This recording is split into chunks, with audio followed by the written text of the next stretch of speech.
And the White House moved quickly to explain why it did what it did. Correspondent Kevin Corke is traveling with President Obama in Hawaii and reports from Honolulu. Hello, Kevin. Yeah, you're right on the money, Shannon. The president made this decision by himself, but not after close consultation with key members of his inner circle, including Vice President Joe Biden, Secretary of State John Kerry, National Security Advisor Susan Rice, and UN Ambassador Samantha Power. It's also important to point out what Deputy National Security Advisor Ben Rhodes had to say about this today. He said, listen, the abstention vote was preferred because the UN hasn't exactly been impartial on this issue. When it comes to final status issues, we believe that those should be negotiated between the parties. Rhodes repeating the assertion that the president's done more for Israel's security than any other U.S. president, noting the $38 billion military aid package signed very recently. But when asked whether he thought Israeli Prime Minister Benjamin Netanyahu was committed to peace, Rhodes sounded a bit skeptical. And at a certain point, the words and the actions become irreconcilable. And that's what we're concerned about.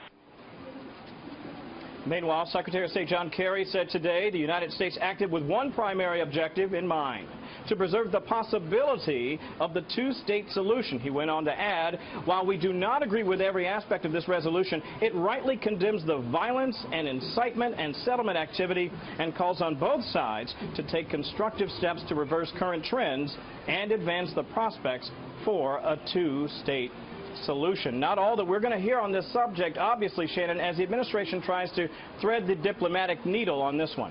Shannon? All right, Kevin. Also, we know the president signed into law the National Defense Authorization Act today, but not without a little bit of controversy, right?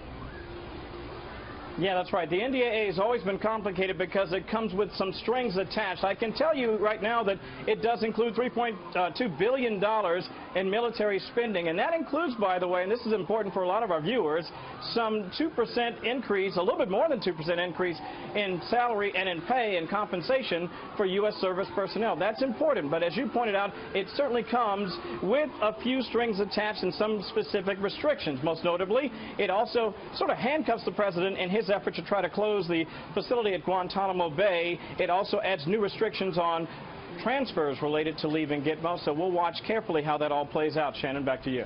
All right, Kevin Corke traveling with the president in Hawaii. Thank you, Kevin.